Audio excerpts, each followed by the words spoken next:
현재 국내 증시가 많이 하락을 하고 있습니다. 조정을 보일 시기에 조정을 보이고 있는 부분이다라고 볼 수도 있지만 그 하락의 폭이 굉장히 깊기 때문에 시름이 깊어가고 있는 주식 투자자분들이 많을 것이다라고 예측되는데요. 전일 8개 종목의 하한가를 갖고 그중에 2개 종목은 하한가를 가진 않지만 상당히 약한 상황이고 다시 6개 종목이 하한가를 진행하고 있는데 이것에 대한 원인 그리고 현재 상황들에 대한 이야기를 드려보겠습니다. 서울가스가 전일 하한가, 금일도 하한가를 가고 있는 상황인데요. 7.63% 신용 비율이다 라고 보는데 전일 하한가를 찍었어요. SG증권에서 대량의 매도 물량. 하지만 그게 아주 큰 매도 물량이 아님에도 불구하고 매수 주체가 없다라는 거죠. 하한가를 찍었고 금일도 하한가를 찍었어요. 중요한 부분들이 우리가 말하는 소위 말하는 스탁론 내지는 증권사를 통한 신용 물량들 전체적으로 합한 물량들이 신용 비율로 잡히는 거고요. 그것이 7.63%의 신용 물량이다라고 보시면 됩니다. 즉 지금 현재 1조 1,475억의 시가총액 내에는 7% 넘는 오늘 아마 이게 팔리지 않은 물량들이 있을 거예요. 800억 정도의 신용 물량이 이 안에는 들어와 있다라고 보시면 되는데요. 그럼 왜 이런 현상이 나타나는가를 이야기를 드려보겠습니다. 삼천리, 다우데이터, 그 다음에 세방, 대성홀딩스, 선광, 그리고 다울투자증권, 하림지주까지 8개 종목, 그 외에 다른 종목군들도 굉장히 크게 하락하는 부분들이 있죠. 이 신용이 굉장히 무섭다라고 해서 키움증권에서는 0188 신용비율 상위 종목군들을 보여주고 있어요. 왜 무서운가라고 하면 신용 비율이라는 거는 빚으로 사는 부분입니다. 보통은 이제 스탁론이나 증권 계좌의 신용이다라고 했을 때 신용은 증권 계좌 같은 경우는 15일, 한 달 담보 기간이 있고요. 그 다음에 거기에 대한 이자 기간이 있어가지고 이자가 계속적으로 지급되는 부분이고 스탁론이다라고 해서 요것은 저축은행이라든지 요런 데와 연관돼 가지고 여러분들의 계좌에 들어있는 자산을 가지고서 돈을 빌리는 겁니다.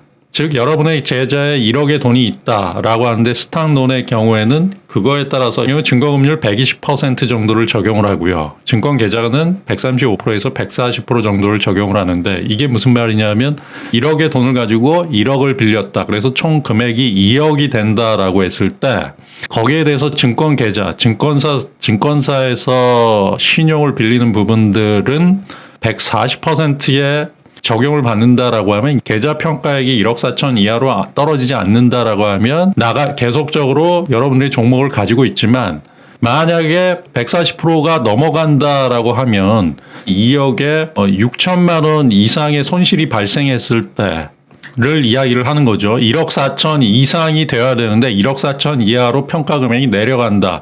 즉 여러분들의 자산은 1억이고 증권사 자산도 1억을 빌렸는데 1억 3천이 됐다. 즉 6천만 원 이상의 손실이 발생하면 단 1원이라도 발생하면은 증권사에선 반대 매매가 나옵니다. 반대 매매로 하한가 주문이 나가는 거예요.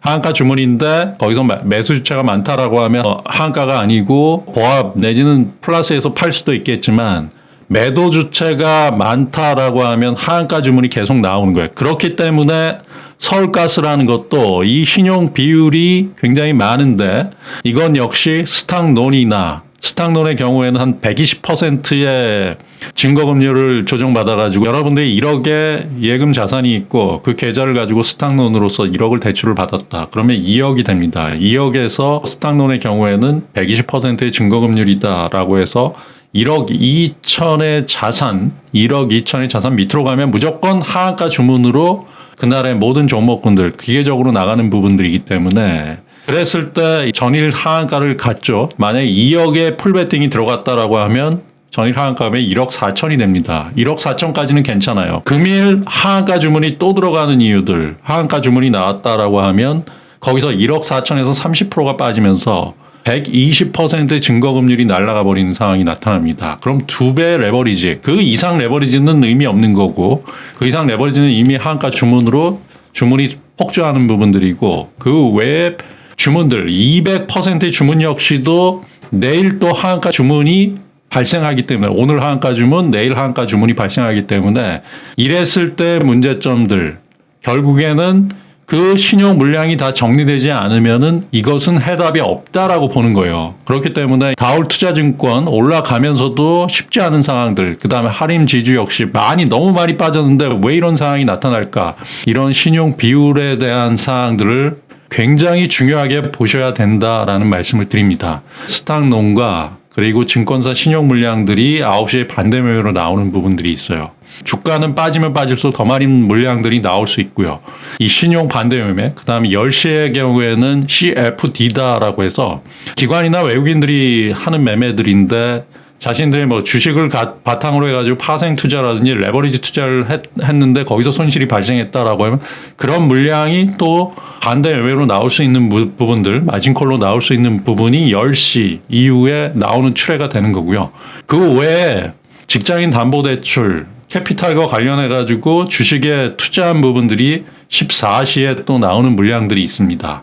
각각의 기관에 따라서 틀려지는데 어쨌든 대표적인 부분들은 9시에 반대 매매, 그 다음에 10시에 CFD와 관련된 매매, 그 다음에 14시에 캐피탈 관련된 반대 매매가 나오는 부분들이 있기 때문에 신용이 높은 종목군들은 굉장히 조심하셔야 된다. 그 이유는 지금 현재 신용 융자 잔고가 사상 최대를 찍고 있는 상황이기 때문입니다.